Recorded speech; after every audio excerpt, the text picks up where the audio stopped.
안녕하세요. 학습심리학 11번째 시간입니다. 저희 강화에 영향을 주는 변인 살펴보고 있는 중에 오늘 세 번째 강화물의 특성입니다.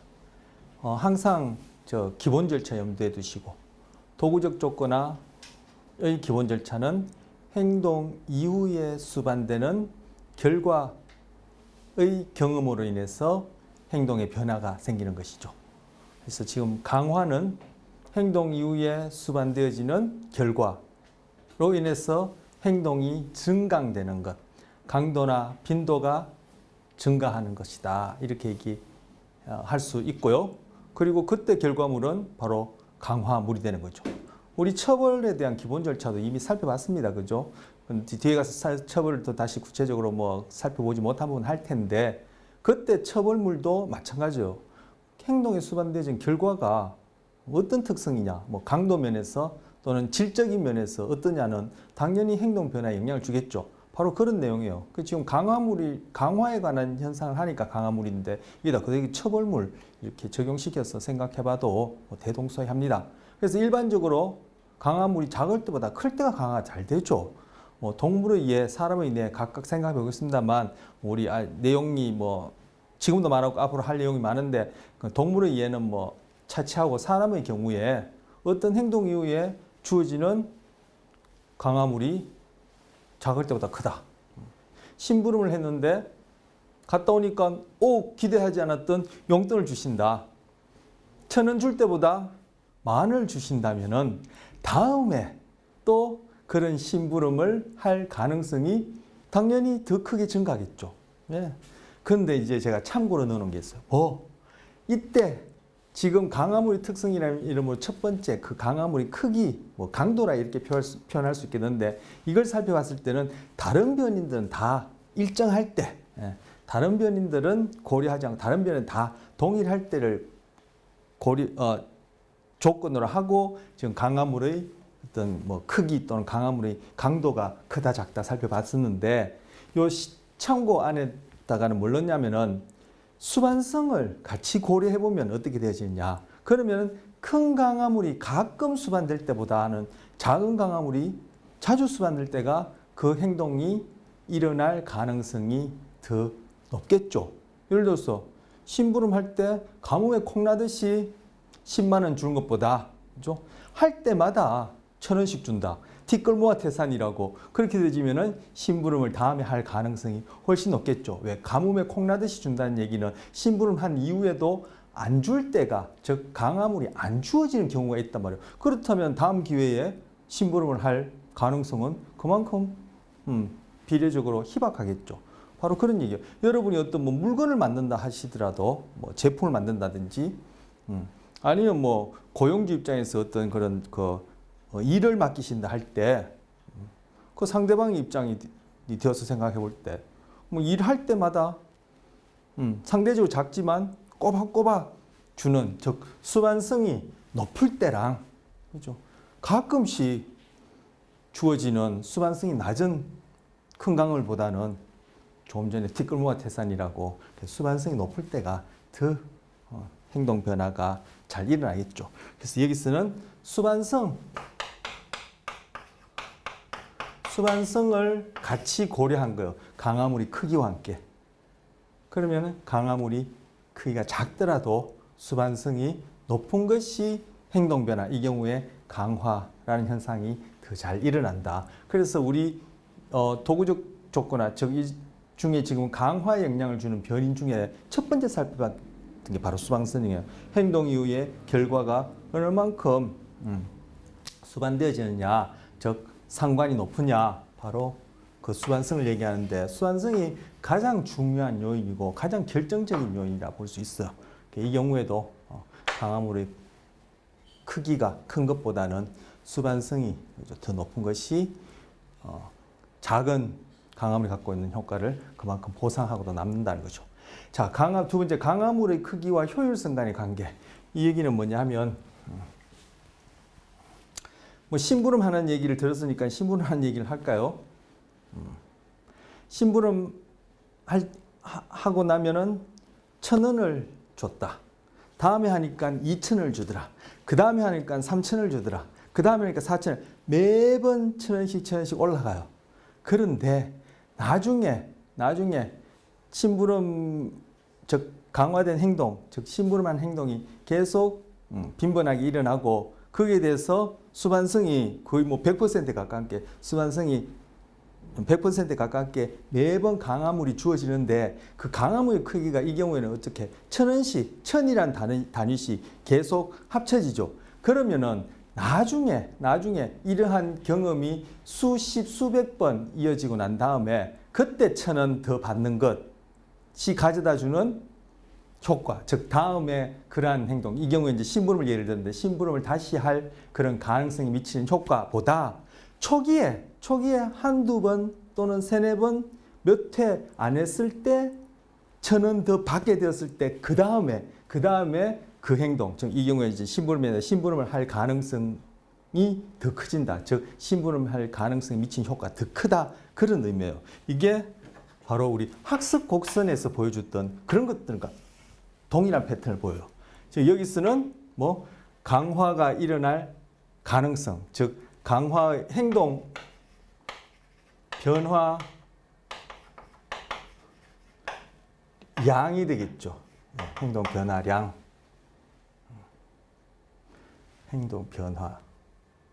그리고 여기는 한 시행, 두 시행, 세 시행, 네 시행, 다섯 시행. 즉 행동의 결과물 주어지고 행동의 결과물 주어지는 시행이 한 번, 두 번, 세 번, 네 번, 다섯 번 이런 식으로 누적될 때마다 요 한 번에서 두 번, 두 번에서 세 번, 세 번에서 네 번 이렇게 시행이 반복될 때마다 1,000원씩 증가한단 말이에요.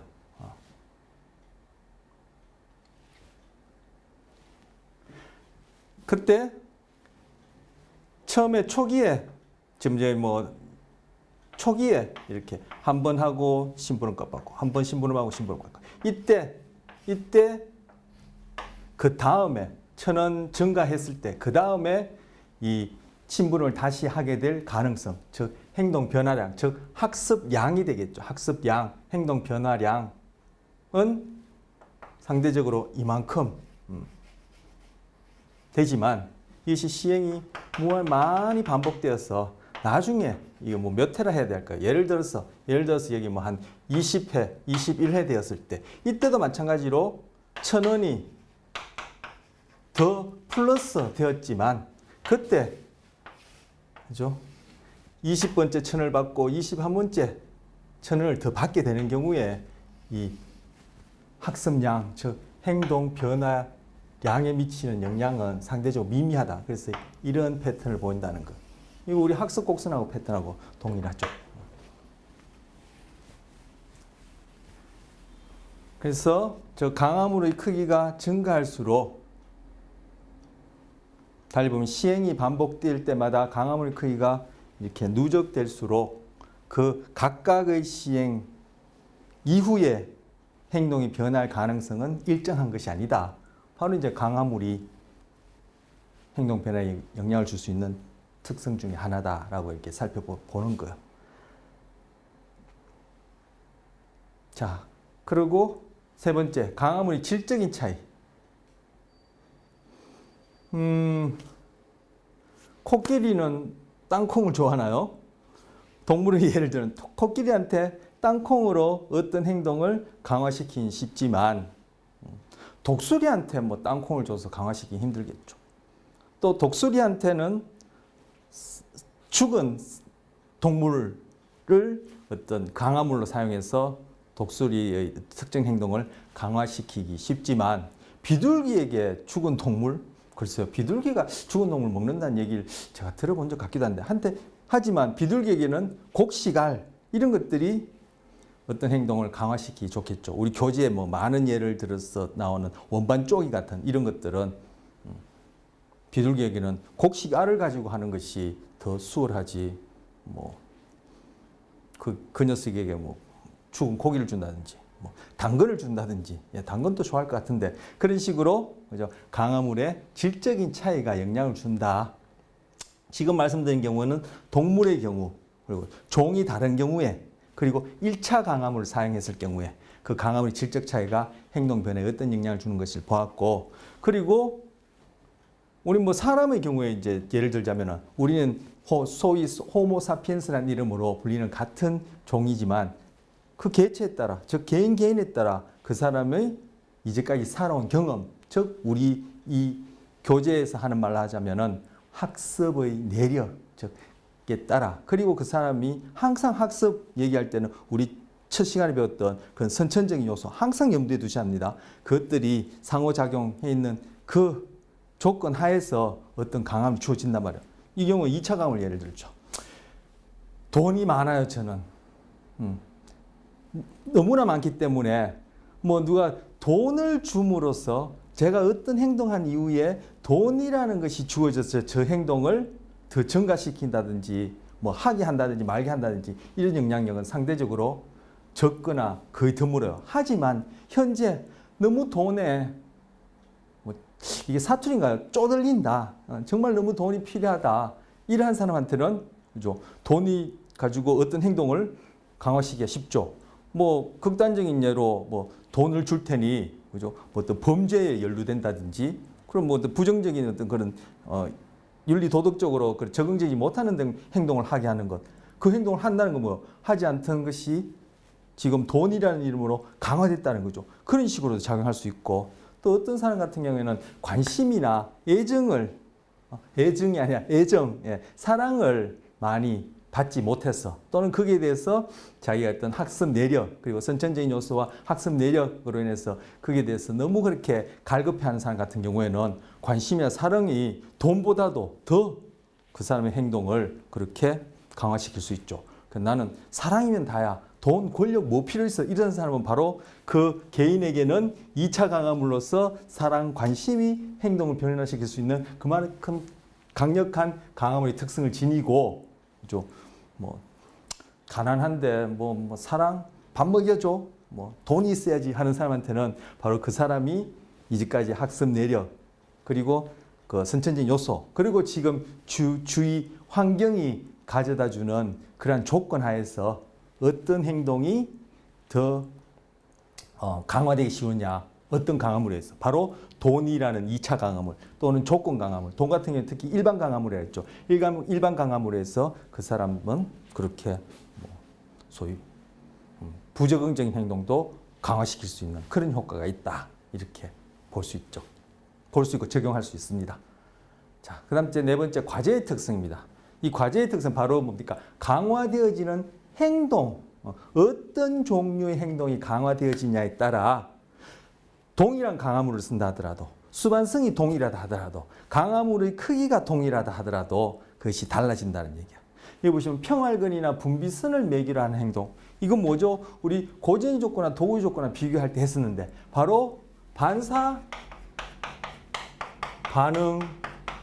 반응으로서 고전적 조건의 대상이 되어지는 행동이죠. 고전적 조건의 대상이 되어지는 이런 반사 반응들은 도구적 조건하에서, 즉 이런 반사 반응 이후에 어떠한 결과물, 이 경우에 지금 강화를 하고 있으니까 강화물이 수반된다고 해서 이 반사 반응의 강도나 빈도가 더 증가하는 현상이 일어나기는 어떻다? 어렵다라는 거예요. 그래서 도구적 조건의 대상이 되어진 행동은 뭐? 반사적이지 않은 행동. 반사적이지 않은 행동. 행동이 도구적 조건의 대상이 된다 그랬죠. 그렇기 때문에 바로 뭐요? 그죠? 그러한 여기 행동 변화의 대상이 되어진 그러한 행동이 어떠한 종류에 따라, 즉 과제의 특성이라고 여기 붙였는데 어떠한 종류에 따라 이것이 뭐 강화물의 크기가 동일하고, 뭐 그것이 1차 강화물이 2차 강화물이든, 그리고 그 뭡니까 수반성, 건접성도 다 동일하고 다른 조건이 동일하다 하더라도 잘 되어지고 잘 안 되어지는 경우가 있다. 바로 반사 반응, 평활근이나 분비선을 매기는 행동은 도구적 조건에 되기 어렵다라는 거예요. 예전에 여러분 바이오 피드백해서 바이오 피드백이라는 이름으로 한창 그죠? 시중에도 대중적으로 그렇고 우리 심리학 안에서도 배울 때도 많이 언급되었던 게 있어. 이 바이오 피드백이 바로 우리 교재에 있는 용어로는 내장학습이에요. 이 내장이 바로 내부 장기기관을 얘기를 하는 거예요. 내부 장기기관이 대표적으로 평활근 내 또는 분비선, 평활근 분비선에 해당하는 그러한 근육들로 이루어진 거예요. 바로 이런 내장학습, 저 바이오피드백이라 불렸던 이런 내장학습이 잘 되어지느냐, 도구적 조건 하에서 잘 안 되어진다는 거예요. 만약에 이것이 되어진다면 특히 심혈관 질환 같은 경우에 심장 근육이나 혈관들도 결국 그런 근육들로 이루어진 것 아닙니까? 그래서 심혈관 질환과 관련해서 심장이나 혈관의 운동, 그 근육의 움직임, 수축을 도구적 조건화 할 수 있다면은, 그래서 어떤 주어진 뒤따르는 결과물, 이 경우에 이제 강화물에 의해서 심장이나 혈관의 반응이 높아지거나 낮아질 수 있게끔 도구적 조건화 될 수 있다면 이것이 임상장면에서 굉장히 그러한 중요한 그런 의미 있는 그런 효과를 미칠 수 있거든요. 수술이나 약물 대신 그러한 도구적 조건화로 바로 이러한 심혈관 질환과 관련된 그러한 치료에 적용하고 또 발병을 낮출 수 있고 위험한 경우에 그것의 위험성을 경감시킬 수 있고 이런 식으로 적용할 수 있기 때문에 굉장히 관심을 끌었고, 그것을 도구적 조건화해서 뭐 강화를 하게 되든 우리가 이미 살펴봤고 앞에서 살펴보게 될 처벌을 하게 되든 그런 심혈관계의 반응을 조절할 수 있게 됐다면은, 즉 바이오 피드백에 의해서 할 수 있게 된다면 이것이 굉장한 그런 임상적 가치를 지니는데, 이게 뭐예요? 바로 우리 앞서도 살펴봤었는데 지금 금방 말씀드렸듯이 이 내장을 이루고 있는 근육들은 이런 것들이니까 이런 것들로 이루어지는 유기체가 하는 측정 가능한 행동은 반사 반응으로서 도구적 조건화 되기가 어렵다는 거예요. 그래서 바이오 피드백은 실제 많이 관심을 끌었고 한간에 상품화해서 뭐 이렇게 그죠 사업화도 했지만 이거 뭐 효과가 없다라는 결론이 나왔고, 뭐 건강심리학과 관련해서 여러분 배우실 기회가 있으면은 편두통 같은 경우에 뭐 명상이나 그러니까 이완 그 이외의 다른 요법들과 같이 병행해서 쓸 때 시너지 이펙트를 일으켜서 바이오 피드백이 효과가 있다. 이 정도로 여겨지고 있어요. 그래서 유일하게 바이오 피드백, 즉 내장 학습이 도구적 조건화로 그 반응이 변화할 수 있는 경우는 편두통의 경우인데, 그것도 뭐 다른 요법들과 같이 병행했을 때 어떤 시너지 이펙트를 일으키는 정도다, 이렇게 알려져 있습니다. 바로 과제 특성, 어떤 행동에 따라 도구적 조건화 잘 되는 것이 있고 잘 안 되는 것이 있다는 것이죠. 자, 종에 따라 특정 행동의 강화가 영향을 받는다. 종에 따라 특정 행동의 강화. 지금 이제 여기서는 과제라는 것을 강화되어질 행동이라고 딱 기억하시면 됩니다. 이 경우에 지금 이 과제라는 것이 이 특정 행동에 해당하는 거죠. 이 문장에서는. 그런데 그 특정 동일한 행동을 예를 들어서 쪽이라 하더라도 비둘기가 쪽이 행동을 하느냐, 독수리가 하느냐, 병아리가 하느냐에 따라 그것이 강화물이 수반되었을 때 나타나는 형세가, 즉 다 형세라는 말은 여기 쓰면 안 돼요. 저 문장 그 행동 변화가 다르다는 거예요. 그래서 종에 따라 특정 행동의 강화가, 즉 종에 따라 어떤 행동이 증가하는 것이 다르다. 영향받는다는 것이 바로 디펜던트 돼 있다. 다르다 뜻이고, 이 종이라는 것은 우리 벌써 이미 첫 시간에 한두 시간 걸쳐서 얘기했던 바로 진화를 통해서 생겨난 그 종의 특정 행동이 되겠죠. 지금 쪽이라든지 뭐 쪽 이외에도 다른 행동들이 또 뭐 여러 가지 생각해 볼 수 있을 텐데, 그래서 진화를 통해 생겨난 특정 행동의 경향성이 강화에 영향을 준다. 이 얘기가 뭐냐면은 이제 이 내용이 금방 보시면 안다고 할 텐데, 이 내용이 뭐냐면은 바로 뒤에 내용, 금방 제가 이제 쪼기를 예를 들었는데 바로 그 내용과 관련해서 비둘기가 그리고 매가 불을 갖고 있으니까 원반 쪼기를 시킨다고 합시다.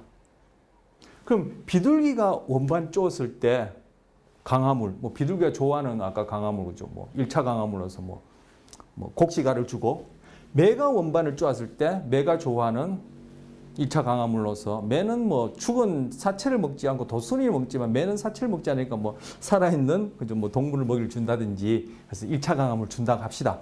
이 경우는 이제 강화물의 이제 그런 질적인 차이가 있지만 그죠 질적 차이가 지금 이 경우에는 뭐 강화를 더 잘 일으키냐 잘 안 일으키냐 그러한 것을 보려는 것이 아니라 바로 이 비둘기와 매라는 각기 다른 종이 진화에 의해서 주로 하는 행동들이 있는데 이 경우에는 이제 반사 행동이 아니라 도구적 조건의 대상이 되어진 그런 행동들이 있는데 이 행동이 그러한 강화물이 주어졌을 때 각기 상이하게 나타난다. 즉 잘 되어지고 잘 안 되어진다는 거예요. 예를 들은 게 지금 이제 말씀을 드리려는 것이 뭐냐면은 매가 원반을 쪼는 행동을 강화물로 강화를 할 때 잘 되겠냐는 거. 매는 부리가 이렇게 갈고리처럼 생겼죠. 낚싯바늘처럼.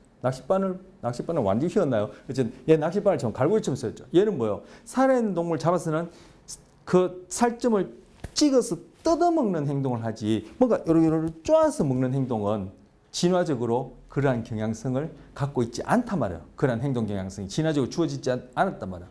그런데 비둘기는 원반을 똑똑똑똑 쪼는 행동을 해요. 모이 같은 경우를 쪼아 먹으니까 그래서 비둘기와 매를 둘 다 똑같이 원반 쪼기를 시킨다면 누가 잘하겠냐는 거예요. 비둘기는 잘하겠지만 매는 불가능하겠죠. 바로 종의 특성이 즉 진화에 의해서 그 종에 부여된 그런 행동 특성이 어떠한 과제냐에 따라 잘 할 수 있기도 하고 불가능하기도 하다는 거.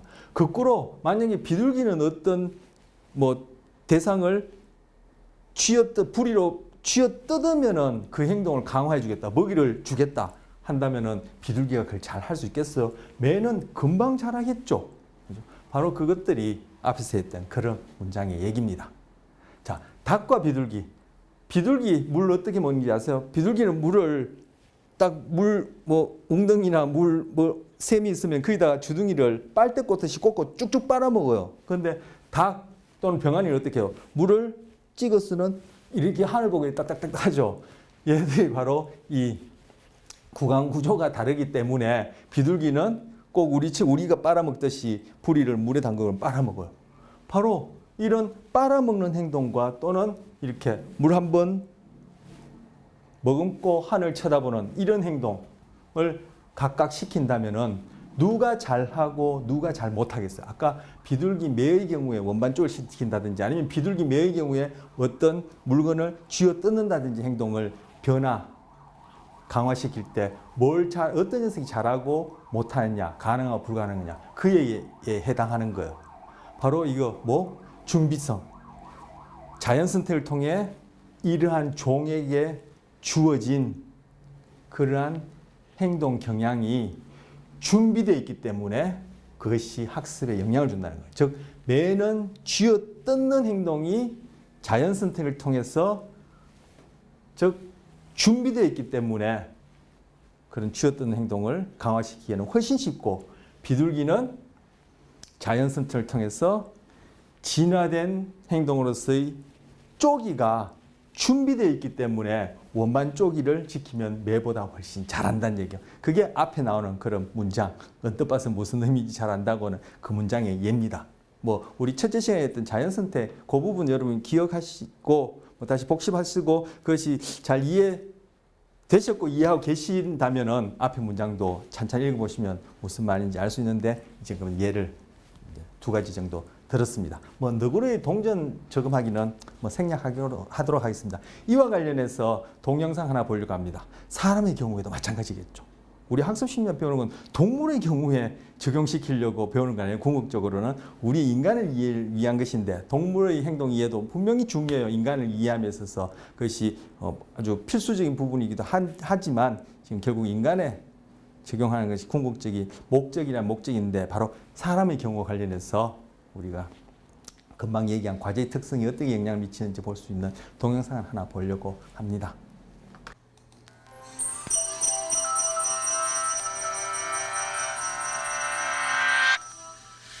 The Tibetan High Plateau lies about 4,500 meters above sea level, with only 60% of the oxygen found below. While visitors and recent settlers struggle with altitude sickness, native Tibetans sprint up mountains. This ability comes not from training or practice, but from changes to a few genes that allow their bodies to make the most of limited oxygen. These differences are apparent from birth. Tibetan babies have, on average, higher birth weights, higher oxygen saturation, and are much likelier to survive than other babies born in this environment. These genetic changes are estimated to have evolved over the last 3,000 years or so and are ongoing. That may sound like a long time, but would be the fastest an adaptation has ever evolved in a human population. It's clear that human evolution isn't over.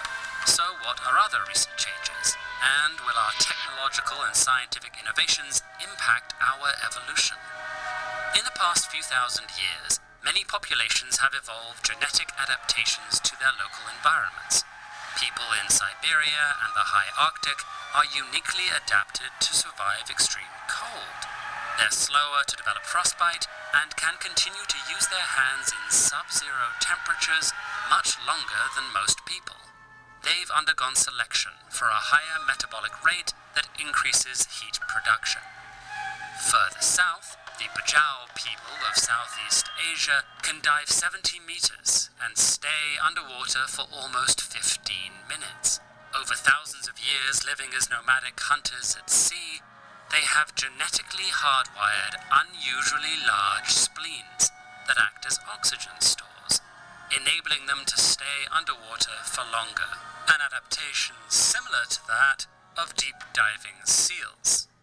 Though it may seem pedestrian by comparison, the ability to drink milk is another such adaptation. All mammals can drink their mother's milk as babies. After weaning, they switch off the gene that allows them to digest milk. But communities in sub-Saharan Africa, the Middle East, and Northwest Europe that used cows for milk have seen a rapid increase in DNA variants that prevent the gene from switching off over the last 7,000 to 8,000 years. At least in Europe, milk drinking may have given people a source of calcium to aid in vitamin D production as they moved north and sunlight, the usual source of vitamin D, decreased. Though not always in obvious ways, all of these changes improve people's chance of surviving to reproductive age. That's what drives natural selection, the force behind all these evolutionary changes. Modern medicine removes many of these selective pressures by keeping us alive when our genes, sometimes combined with infectious diseases, would have killed us. Antibiotics, vaccines, clean water, and good sanitation all make differences between our genes less important.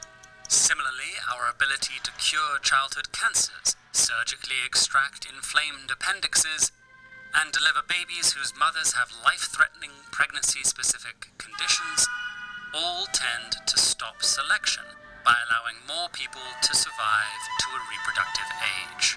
But even if every person on Earth has access to modern medicine, it won't spell the end of human evolution. That's because there are other aspects of evolution besides natural selection. Modern medicine makes genetic variation that would have been subject to natural selection subject to what's called genetic drift instead. With genetic drift, genetic differences vary randomly within a population. On a genetic level, modern medicine might actually increase variety, because harmful mutations don't kill people and thus aren't eliminated. This variation doesn't necessarily translate to observable or phenotypic differences among people, however. Researchers have also been investigating whether genetic adaptations to a specific environment could appear very quickly through epigenetic modification, changes not to genes themselves, but to whether and when certain genes are expressed. These changes can happen during a lifetime and may even be passed to offspring. But, so far, researchers are conflicted over whether epigenetic modifications can really persist over many generations and lead to lasting changes in populations. There may also be other contributors to human evolution. Modern medicine and technology are very new, even compared to the quickest, most recent changes by natural selection. So only time can tell how our present will shape our future. 동영상 뒷부분에는 후성 유전이라는 내용도 포함되어 있었죠. 우리가 하는 경험이 우리 유전자의 발현에 영향을 주고 그것이 또 그 엄마의 임신 과정과 연루되어서 또 그렇게 대를 물려서 이렇게 이어질 수 있다. 예전에 유전자만 있으면은 반드시 그것이 영향을 미치는 것처럼 얘기를 했는데 이 유전자가 환경, 바로 우리 늘 얘기했던 바로 경험, 즉 바로 학습 경험. 학습이 뭐죠? 경험으로 해서 행동 변화죠. 그것이 어떤 생리적 변화를 일으키고 그 생리적 변화는 우리가 이제 유의치하는 측정 가능한 모든 것이라는 이름으로 어떤 행동을 낳게 되어지고 행동을 더하게 하느냐 덜하게 하느냐 이렇게 영향을 주게 하고 새로운 행동이 생겨나기도 하는데 바로 그러한 환경에 대한 노출이라는 경험이 이 유전자의 발현에 영향을 주어서 바로 후성 유전을 통해서 이것이 대를 거듭해서 또 이렇게 영향을 준다라는 것 뒤에 나왔습니다. 그리고 앞에 내용들은 뭐 산소 포화도 그리고 우유 소화 그리고 뭡니까 물속 깊숙이 들어가서 얼마만큼 이렇게 숨을 참을 수 있느냐 그리고 그 추운 데서 뭐 동상이 잘 걸리느냐 걸리지 않냐 이런 것들이 결국 우리 앞서 배웠던 그죠? 첫째 시간, 둘째 시간, 1강, 2강에서 배웠던 자연 선택 그걸 통한 또 진화 그것이 선천적 요소로 유전이라는 이름으로 그 지역에 있는 사람들한테 그렇게 작용해서 바로 행동을 결정하고 행동 경향성 또는 행동 변화에 영향을 미친다는 거죠.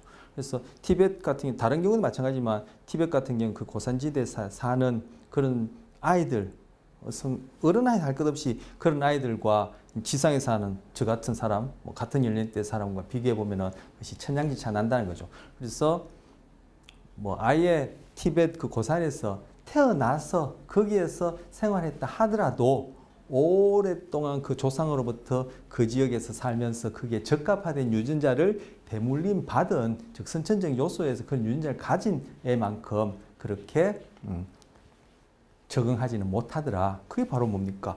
과제의 특성.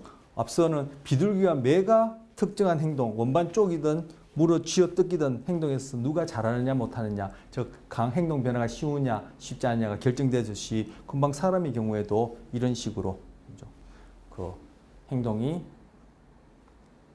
선천적 요인의 요소에서 한계 지워지고 여기서 소개한 그 몇몇 가지 뿐만 아니라 다른 모든 우리의 그런 선천적 요소가 우리의 그런 후천적 요소 즉 경험으로 인한 행동 변화의 어떤 범위, 한계를 결정해주는 그런 작용을 한다. 그것이 바로 우리 이 교재의 제일 마지막 부분, 학습의 한계 부분에서 다루는 것이고, 제가 학습의 한계에서 나오는 그것을 이렇게 문서화해서 이렇게 조목조목 다 얘기는 안 드렸지만, 금방 말씀드렸고, 앞서 우리 선천과 후천의 관계 속에서도 그걸 제가 말씀드렸고, 바로 또 여기서는 준비성이라는 것이 바로 이거 학습의 한계와 관련해서 마지막 장에서 다루는 주된 내용에 해당하는 것입니다. 그래서 준비성이 학습의 한계를 결정합니다. 마지막 장 제목이 학습의 한계죠.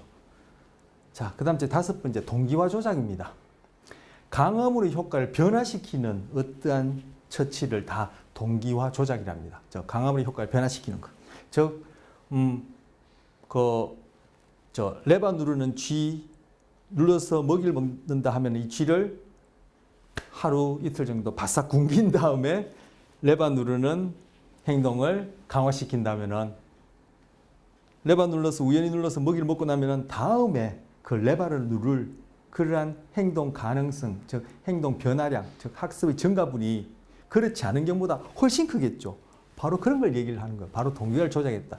이 경우에 바로 뭐요? 박탈한 경우를 확립 조작이라 얘기를 하고, 예를 들어서 배부른 쥐에게 레바를 눌러서 먹이가 나온다. 이 녀석이 먹이 먹었다. 그 다음에 두 번째 레바를 누를 그러한 행동 변화의 가능성, 즉 학습량에 어느 만큼 영향을 주느냐. 상대로 적겠죠. 아니면 거의 없다고 볼 수도 있겠죠. 그거 보러 동기화가 안 되었다. 즉 동기화 조작의 경우, 이 경우에는 물림을 통해서 동기화 조작이 제거되었다 해서 확립 조작, 제거 조작 이렇게 얘기합니다. 뭐 교재에 있는 용어라서 제가 박탈된 경우는 확립 조작, 뭐 물림 현상이 나타나면 제거 조작 이렇게 얘기를 했는데 제가 보기에는 뭐 용어 자체가 그렇게 중요하다고 여기지 않습니다. 하지만 이런 내용들은 이해가 필요하죠.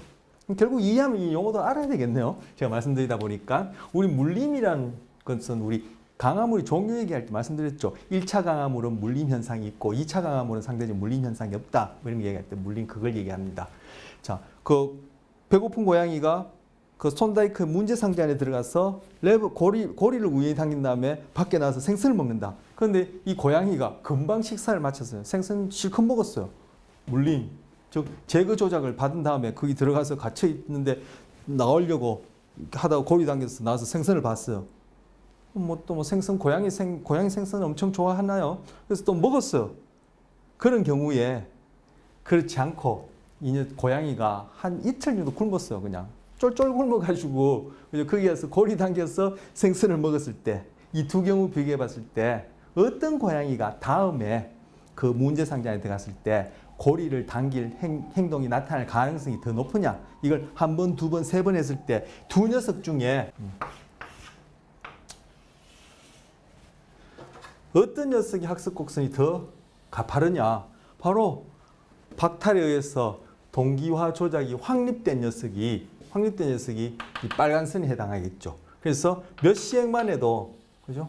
학습이 거의 완성되어지는 시점까지 다다를 수 있겠죠. 그런데 배부른 녀석은 이 학습이 완성되기에는 그만큼 시간이 오래 걸리겠죠. 이게 바로 동기화 조작을 얘기합니다. 그래서 박탈되면 즉 동기가 높을수록 그 강화받는 그 행동을 하려는 동기란 말 많이 들어보셨죠? 근데 이 개념도 참 막연해요. 모티베이션이라는 이 개념이.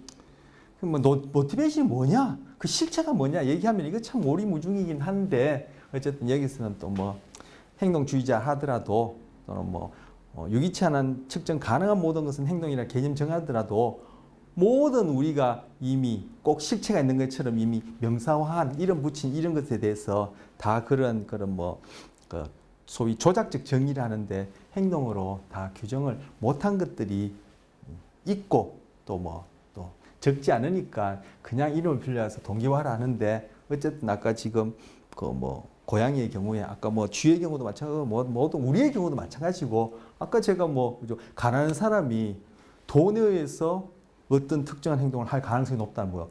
돈에 대해서 동기화된 거죠. 그런데 관심과 사랑을 받지 못해서 늘 어떤 인간관계에 대해서 이렇게 동기가 높다 하면은 그런 사람 같은 경우에는 누가 관심 가져주고 그죠? 예를 들어서 이성 간에 사랑하는 사람이 생기면 그 사람을 위해서 어떤 행동이든 어떻게 보면 참 얼토당토하지 않는 그런 부적인 행동도 막 하게 되어진 경향성이 높아지죠. 그거 바로 동기화 조작에 의해서 그런 행동 변환성이 그만큼 높은 거예요. 즉 학습 곡선이 그렇지 않은 사람에 비해서 굉장히 가파르게 올라간단 말이에요.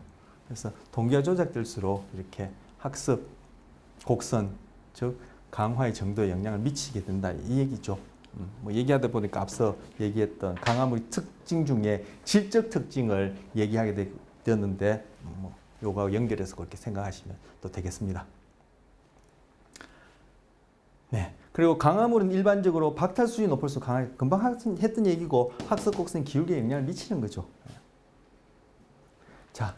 제목이 소제목이 바뀌어서 이제는 강화, 지금 얘기한 여기까지 행동 이후의 어떤 결과로 인해서 그 행동의 빈도나 강도가 증가하는 이걸 증강이라고 교재에서 얘기하는데 이런 강화 현상과 관련된 신경계는 무엇이며 어떠한 식으로 작용하느냐 깊이 있게 얘기는 하지 않습니다. 교재도 그렇고 저도 여기 시간을 많이 들릴 수는 없는데 바로 이 강화 현상과 관련된 신경 역학, 이 역학이 메커니즘이란 뜻이에요. 그렇게 신경 기제 이렇게 얘기하면 되겠어요. 메커니즘, 신경 기제, 역학 뜻이 신경 기제 이렇게 이해하시면 될 텐데 바로 여기 이제 뇌를 보여주고 있어요. 뇌가 이렇게 뭐 좌우 두 쪽인 건 아시죠? 그래서 반을 딱 잘라서 안쪽 면을 보여주는데 이건 뭐냐면은 오른쪽 뇌에 제처럼 이렇게 해서 오른쪽 뇌에 요래 안쪽 면을 보여주는 거예요. 그래서 이것이 이마 쪽이고 이게 뒤통수 쪽이고 뇌는 크게 전뇌, 중뇌, 후뇌로 나뉘어요. 말 그대로 앞전자, 가운데 중, 뒤 후자, 전중후 이렇게 나뉘는데 여기에 보시면 요만큼이 바로 중뇌에 해당하고 이렇게 볼록하고 그다음 이렇게 소뇌가 있는데 이 부분이 후뇌에 해당하고 물론 후뇌 아래쪽 이 아래쪽은 이제 척수에 해당하는데 지금 이제 뇌만 보여주는 거요. 그리고 나머지 부분 여기서 나머지 부분 뭐 여기 보여진 이 대부분 이것이 바로 이제 전뇌에 해당해요. 이 중에 바로 중뇌 부분에 복측 피계아라고 이름을 붙인 부위. 이거는 뭐 Ventral Tegmental Area라는 줄여서 VTA라 불러요. 그 원어까지 제가 다 쓸 필요가 없겠죠. 우리 지금 뇌를 하는 게 아니니까. 여기에 있는 세포들이 활성화되어진다는 얘기는 이제 신경 전기 신호를 발생하고 즉 우리가 얘기하고 있는 바로 경험에 의해서 경험이라는 것은 환경상에 일어난 사건이 될 테고 그 다른 말로 이제 자극이죠. 자극에 노출되면 즉 여기에 있는 세포들이 활성화되어서 즉 전기 신호를 일으키고 그 세포들이 쭉 어디 전뇌 아까 여긴 중뇌고 나머지는 다 전뇌를 전뇌의 측핵 또는 기댐핵이라고도 얘기를 해요. 이 측자가 어디 이렇게 기대고 있다 말 그대로 기댄다 그런 의미로 쓴 한자거든요. 측핵에 가서 화학 물질을 분비해요.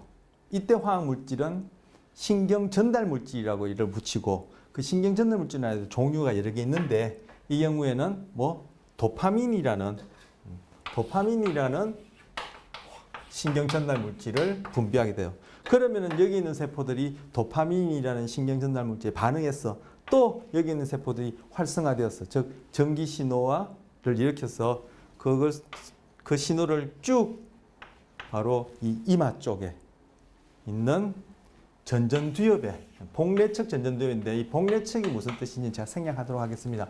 그래서 복내측 전전두엽에 가서 또 여기서도 뭐 동일하게 도파민을 분비하게 돼요.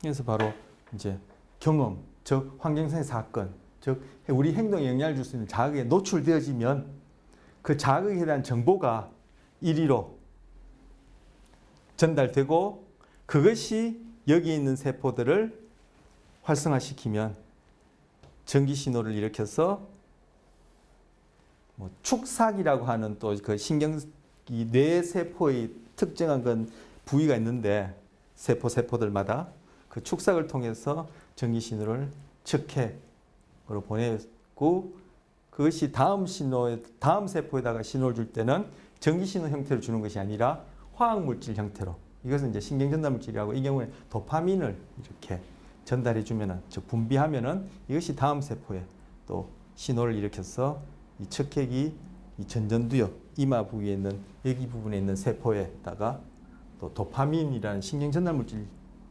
물질로서 신호를 보내게 되면은 이것이 바로 뭐 우리의 행동상의 강화라는 즉 행동이 빈번하게 일어나는 강화라는 현상을 일으키게 된다는 거예요. 이때 우리가 심적으로 아니면 우리가 이 교재에서 쓰고 제가 늘 써왔던 바로 그 의식화된 정서 즉 감정 혹은 느낌이라 얘기하는 필링으로는 바로 뭐요? 쾌감을 경험하게 돼요. 자, 이게 이제 강화 관련된 신약. 강화는 행동에다 쓰는 말입니다. 그리고 이 부위가 활성화되었을 때 내가 자각할 수 있는 정서, 즉 필링에 해당하는 것은 쾌감을 경험하게 된다. 이렇게 얘기를 하는 부위입니다. 자, 이 부위를 좀 전에 봤던 그 부위를 다른 말로 보상 경로라 얘기를 하고 이 보상 경로는 앞서 우리 마지막 강화에 영향을 주는 조건 중에 동기화 조작을 마지막 했는데 바로 이게 뭐예요? 동기화라고 우리가 이름 붙인 그러한 현상과 관련된 부위예요. 이 보상 경로가. 그래서 좀 전에 봤던 이 그림상에 이 보상 경로가 활성화되어지면은 동기화라는 과정을 통해서 현상을 통해서 행동상에는 강화라는 현상이 나타나고 정서에 있어서 이모션에 있어서 내가 자각하게 되어지는 필링에 있어서는 쾌감을 경험하게 되고 이렇게 되어지는 것이죠. 자, 어느 차원에서 그죠? 또 어떤 측면에서 어떻게 이름 짓냐에 따라 이게 다양해요. 복잡한데 이걸 다 통합하는 말고 물리학에서 이 통일 이론이 심리학에는 왜 없느냐라고 이게 스트롱한 사이언티스트들은 비판하거든요. 그래서 심리학은 그 과학도 아니야 이렇게 얘기를 하는데 뭐 이런 것들이 이제 우리 배우는 이제 학습 심리학에서는 가능한 한 행동이라는 이름으로 설명해 보고 싶은 거예요. 어쨌든 아까도 말씀드렸듯이 다 행동으로 아직까지 설명을 해 나가려고 하지만 아직 안 된 부분이 있으니까 아까 동기라는 이름도 쓰고 뭐 이렇게 그죠? 조작적 정의라고 얘기하는 그러한 과정을 거치지 못한 용어들이 이제 교재에 뭐 군데군데 막 이렇게 쓰여지고 있는데 지금 보상 경로는 뭐 동기화와 관련된 경로를 본 거예요. 앞서 본 그것을 보상 경로로 해요. 바로 이러한 경로의 활성화가 바로 중독 행동과 관련돼요. 즉 달리 얘기하면 중독 행동은 뭐 강화의 결과다 이렇게 얘기를 할 수 있는 거죠. 중독 행동, 강화의 결과다. 그리고 중독 행동 우리는 뭐 부적응적인 행동 얘기하지만 우리가 먹고 입고 마시고 만나고 뭐 여러분 공부하는 것도 그렇고 그죠 뭐 여러분이 잘 가는 뭐 카페도 그렇고 잘 가는 마트도 그렇고 자주 만나는 사람도 그렇고 어쩌면 여러분이 지금 그 자식과의 관계도 남편과 그 여러분 배우자 남편이 왜 나오지 부인도 있는데 자 여러분이 배우자 이성과 관련된 그런 관계도 보면은 다 뭐요 결국 강화죠 강화로 다 설명할 수 있는 것이죠. 그런데 그것이 우리가 흔히 어떤 그런 부적응적인 사회적으로 어떤 그런 부적응적인 경우에 관련될 때 중독 행동이라 얘기할 수 있는 그런 케이스가 뭐 향정성 약물이라든지 담배라든지 알코올이라든지 또 뭐 성령 중독이라든지 뭐 이런 것들 쇼핑 중독이라든지 게임 중독이라든지 뭐 이런 것들 이제 얘기를 하는데 결국 이것도 강화고 내가 소위 흔히 우리 평상시에 하는 말로 좋아서 자주 하는 행동은 다 강화를 설명할 수 있고 동일하게 이 보상 경로가 관여하는 것이죠. 그래서 바로 보상 경로는 동기와 관련되어지는데 우울증 환자들을 보면은 바로 이 보상 경로 아까 봤던 그 보상 경로가 전반적으로 활성 수준이 낮아요. 즉 다른 사람의 경우에는 경험을 하게 되어지면 환경상 행동에 영향을 줄 수 있는 환경성 사건 자극에 노출되어지면은 어떠한 행동을 강화시키기에 충분한 그러한 경험인데도 불구하고 우울증 환자는 그러한 경험에 대해서 이 보상 경로 아까 봤던 그 부위들이 활성화되어서 도파민이 잘 활성화되지 않고 도파민이 잘 안 나오고 평상시에도 그 부분이 활동이 저조하더라는 거예요. 그래서 그 사람은 다른 사람들과 동일한 그러한 자극에 노출되더라도 어떤 동기화가 상대적으로 잘 안 되고 적을 테고 그로 인해서 어떤 행동이 강화될 가능성도 낮죠. 그래서 이것이 그 보상 경로가 우울증 환자 같은 경우에도 관련되는 것이죠. 우울증과 관련된 행동에도 이제 관련되어지는 부위고 설명할 수 있는 그러한 부위예요. 자, 강화물이 보상 경로를 활성화한다. 금방 했던 얘기죠. 그러면 했던 얘기예요. 그리고 도파민 분비량과 강화 효과. 이게 무엇이냐면은 제가 참고로 넣었는데 학습 곡선이 이렇게 있다면은 학습 곡선 초반에 그죠? 초반 상대적으로 그 초두에 해당하는 시행에 많은 행동 변화를 일으키고 그죠? 그리고 시행이 반복해서 경험이 반복될수록 그러한 경험이 이후에 행동을 강화할, 즉 행동을 변화를 일으킬 가능성이 점점 줄어들죠. 학습 곡선을 뭐 간략하게 설명했는데 학습 곡선 이걸 뭐 자초 지정을 설명할 필요는 없죠. 지금 학습 곡선에 대해서는 자 학습 곡선 이런 패턴을 그리는데 이 학습 곡선이 왜 이런 식으로 시행이 거듭될수록 각 시행마다 변화되어지는 행동량, 즉 학습량은 왜 초반에는 급격하다 나중에는 쭉 변화량이 줄어드느냐. 바로 시행을 반복할수록 보상 경로에서 활성화로 인해서 분비되어지는 도파민의 양이 점점 줄어들더라는 거예요. 달리 얘기하면 이 부위에서, 즉 이렇게 급격하게 행동 변화된 이 부위에서는 보상 경로의 활성과 관련해서 활성도 높고 그와 관련해서 도파민의 분비가 많은데 이 뒷부분으로 갈수록 뭐 도파민 분비량이 점점 줄어들다는 거예요. 앞서 그 강화물의 크기가 일정 단위로 계속 누적될 때 시행마다 그 강화물이 행동 변화에 영향을 줄 수 있는 강화력 또는 학습률이라 얘기해도 되고 강화력 효과도 동일하게 이런 패턴을 보였죠. 그게 바로 지금 도파민 분비량하고도 관련되는 거예요. 그래서 도파민 분비량도 보면은 이 패턴을 그리는 거죠. 도파민 분비량도 초기 시행에서는 많이 분비되다가 즉 시행을 거듭하면서 분비량이 많다가 계속 시행이 반복된 분비량이 쭉 줄어드는 거죠. 이게 바로 뭐 1차 강화물 같은 경우에 물림 현상을 또 설명하는 거예요. 지금 여러 가지 얘기해서 여러분 헷갈릴 수 있을 텐데 이것이 이렇게 패턴을 보이는 것도 이것도 물림 현상을 설명하는 거예요. 2차 강화물 같은 경우는 물림 현상이 상대적으로 덜하다 했지만 전혀 없다고는 얘기할 수 없어요. 그 같은 경우에 이제 또 이 전체의 패턴이 이렇지만 완만하게 진행되어 있죠. 2차 강화물의 물림 현상은. 어쨌든 1차 강화물, 2차 강화물에도 물림 현상도 이 패턴으로 설명할 수 있고 그리고 강화물의 크기가 그렇게 누적되어 갈 때 그것이 가지는 강화력 효과도 이런 패턴으로 설명할 수 있고 그리고 행동 변화도 이 패턴으로 고전 조건에도 도구 조건에도 이 패턴으로 설명할 수 있고 지금 바로 이러한 패턴이 나타날 때 보상 경로의 활성화와 거기에서 일어나는 도파민 분비량도 이 패턴으로 설명할 수 있습니다. 그래서 이 패턴이 왜 이렇게 이 패턴을 그리냐, 이런 패턴을 그리냐, 도파민 분비량이 이런 패턴으로 변하기 때문이다라는 거예요. 그리고 금방 물림 현상이 아까 동기화 조작 얘기를 하면서 아까 이거 물림 얘기하면서 동기화 조작 얘기하면서 물림을 얘기를 했죠. 그렇기 때문에 바로 여기서도 동기화 조작하고 관련된 거예요. 상대적으로 이쪽에는 박탈, 즉 확립 조작이 많이 된 상태고 가면 갈수록 물림 현상 관련해서 제거, 즉 제거 조작이 많이 된 상태죠. 그래서 동기화 조작과도 관련되는 것이에요.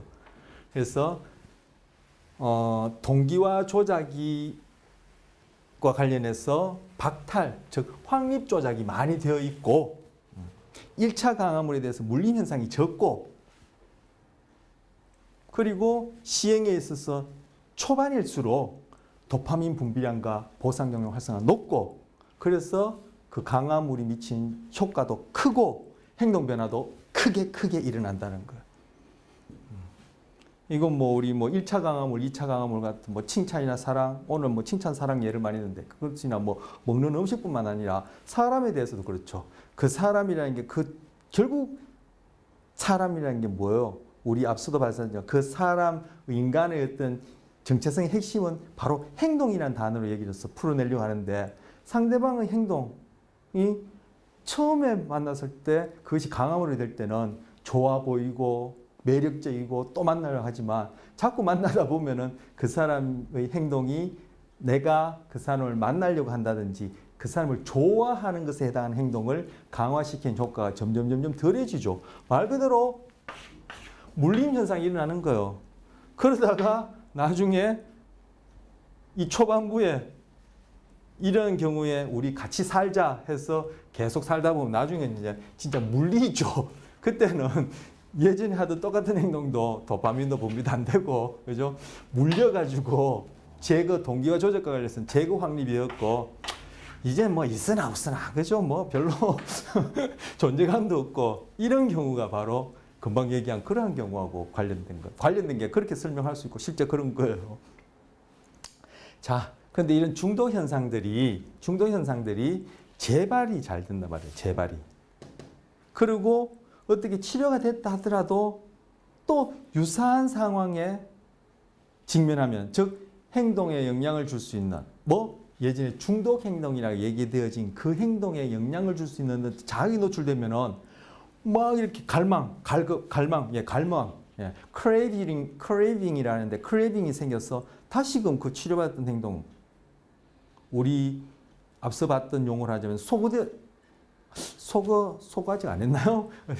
고전 조건에서 소거했으니까 없어졌던 행동이 다시 나타나는 재발 행동이 나타날 수 있는데, 왜 그러냐면은 우리 앞서 SRS라는 거 배웠었죠. 이때 R이라는 것은 리스판스란 단어를 이니셜 땄지만 비헤이비어 행동도 포함해서 그냥 행동이라고 그렇게 이해하시면 되고, 이 S는 자극, 그리고 ES는 또 자극. 그래서 이거 고연 조건과 도구 조건을 비교하면서 결국 SRS로 고연 조건과 도구 조건을 다 뭉뚱그려서 설명할 수 있다 했다 한번 소개했던 내용이에요.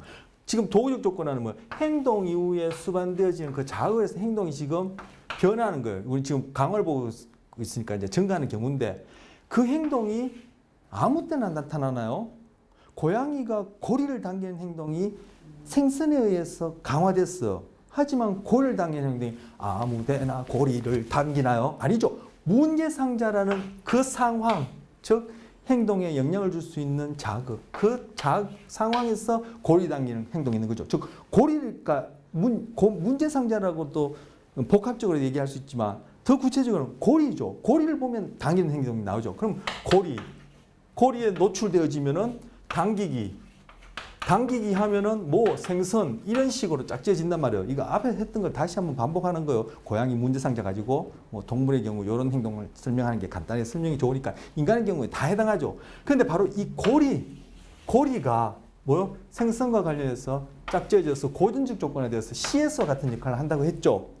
바로 이 고리에 해당하는 이 CS가 흔히 일반적인 용어로 글쎄 이것도 개론이나 세부 전공에서도 거의 또 전문적 용어 비슷했어요. Q 또는 시그널. 이래서 시그널은 이제 신호고, 단서를 얘기할 때는 Q라고 얘기를 하는데, 결국 이거 다 단서니 시그널이 이게 다 자극이에요. 우리 행동으로 학습 심리학에서 얘기하는 것이 그것을 얘기하면 자극이에요.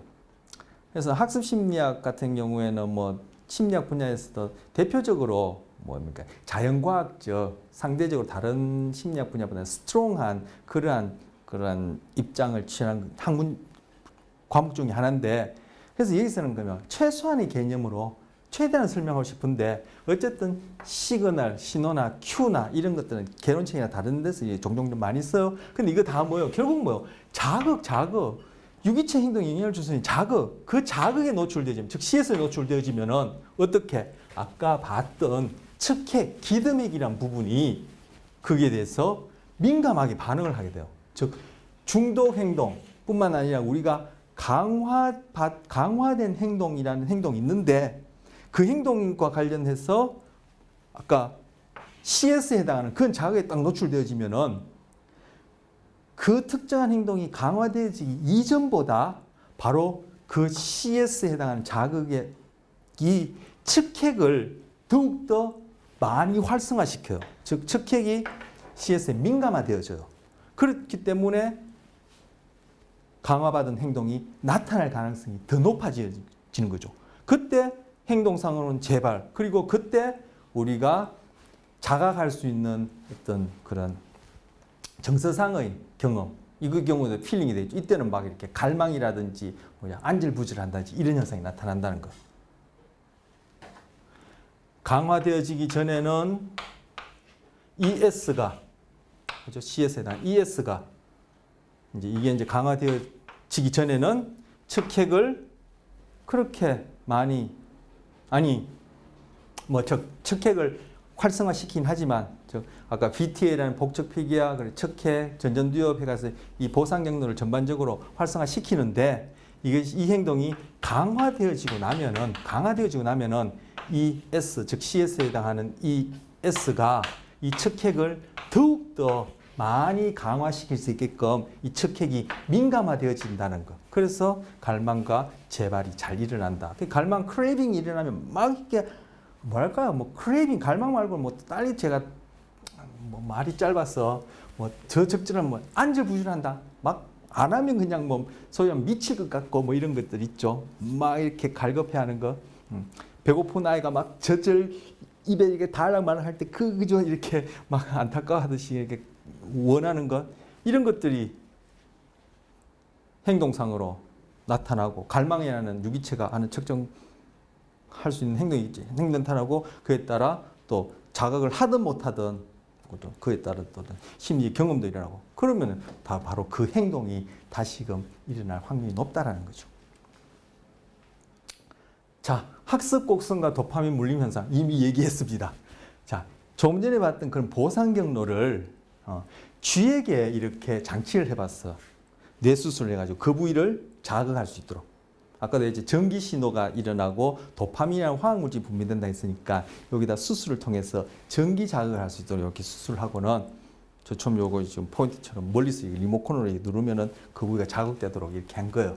그러고는 이 녀석 그 어깨 위에다가는 소형 카메라를 달아놓고 제가 지금 보고 있는 이 화면을 지금 제가 노트북을 보고 있는데 노트북 화면을 이렇게 보면은 이 쥐가 돌아다니는 게 보여요. 돌아다니는 볼 때 제가 임의로 이렇게 바로 하게 되면은 바로 그 자극받았던 그 지점을 다음에 그 쥐가 또 찾아가게 돼요. 바로 뭐죠? 그 자극받은 그 지점을 찾아가는 행동이 강화된 것이죠. 그렇게 해서 이 경우에는 실험자가 이렇게 들판 풀숲 같은 데 풀어놓고는 나무 위로 올라가게끔 이렇게 그 행동을 우리 앞에서 조성, 비둘기가 앞을 쳐다보다 시계 방향을 돌듯이 조성하듯이 그렇게 강화시켜서 여기까지 올린 거예요. 이게 무슨 쾌중추 제어, 이 쾌중추가 이제 보상 경로를 얘기하는 거예요. 제어라는 것이 이제 컨트롤한다는 얘기예요. 그걸 통해서 돌아다니는 쥐. 그래서 이건 실제 이제 뭐 금속으로 만든이나 전자칩으로 만든 그런 로봇이 아닌데 꼭 행동하는 것이 로봇 같아 해서 로봇쥐라 불러요. 이게 뭐 2010년경 그 부분에 이게 이제 네이처에 이제 발표된 연구 결과인데 원격 장치로 자극을 받는 쥐는 나무 꼭대기까지도 돌아다닐 수 있도록 할 수 있다. 뭐 서커스 같은 데 보면은 그런 맹수들이 그런 동물들이 이렇게 그죠? 뭐 고개를 보인다든지 이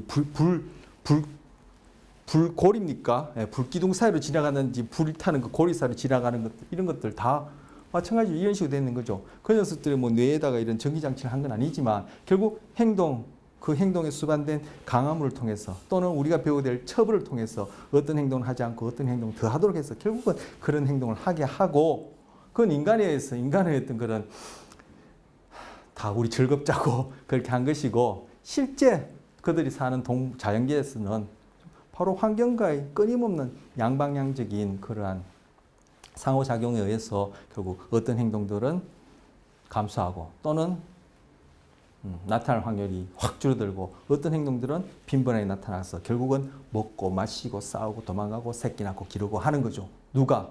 우리도 마찬가지로 그렇게 한다는 것. 그렇다면은 로봇쥐라 부르는 이렇게 수술받아서 리모컨을 딱딱 눌러서 자극받아서 여기 올라가는 행동이나 여러분이 잘 찾아가는 마트, 잘 만나는 사람, 좋아하는 이성, 가고 싶은 뭐 학교 또는 뭐 잘 사용하는 뭐 교통수단, 그리고 먹는 음식, 뭐 인간관계 다 로봇쥐가 하는 이 행동, 즉 강화된 행동. 이 경우에는 전기 자극으로 보상 경로가 직접 자극받으면서 행동이 강화되었지만 이 쥐의 경우에 이런 식으로 전기 자극받지 않는다면 결국 먹는 거라든지 다른 쥐와의 관계에 의해서 뭐 짝짓기를 한다든지 그죠? 또 뭐 그 포식자로 피한다든지 뭐 다른 동물의 경우에도 다 이 환경상의 그러한 자극, 다른 개체들과의 관계, 그리고 사람의 경우에도 마찬가지로 그런 식으로 해서 행동이 나무 꼭대기도 올라가고 우주선 타고 지구 밖으로 가서 그죠? 달에도 가고 뭐 달 간 건 옛날 얘기죠. 정말 완전 코끼리 담배적 얘기가 돼 버렸어요. 그죠? 가기도 하고 여러분 지금 이렇게 학습 심리학이라고 하는 심리학 중에서도 제일 어려운 중에 하나라고 얘기하면 만만치 않은 이런 이 수업도 듣는 거예요. 그렇다면은 우리는 이 로봇쥐와 뭐가 다릅니까? 우리는 로봇이 아닙니까? 바로 이런 질문을 하는 책이 있어요. 베르나르 베르베르의 뇌라는 책인데 이게 1, 2부로 그렇게 출판되었는데 뇌라는 책에 보면은 바로 우리가 봤던 보상 경로 그 중에 척핵이란 부위에 그 칩을 심어서 그 칩이 심겨진 그 사람이 주인공인가요? 조준하는 사람이 주인공인가요? 하여튼 그 사람의 행동이 일거수일투족 제어 컨트롤되는 걸 보여줘요. 그 사람은 로봇 사람이라 볼 수 있겠죠.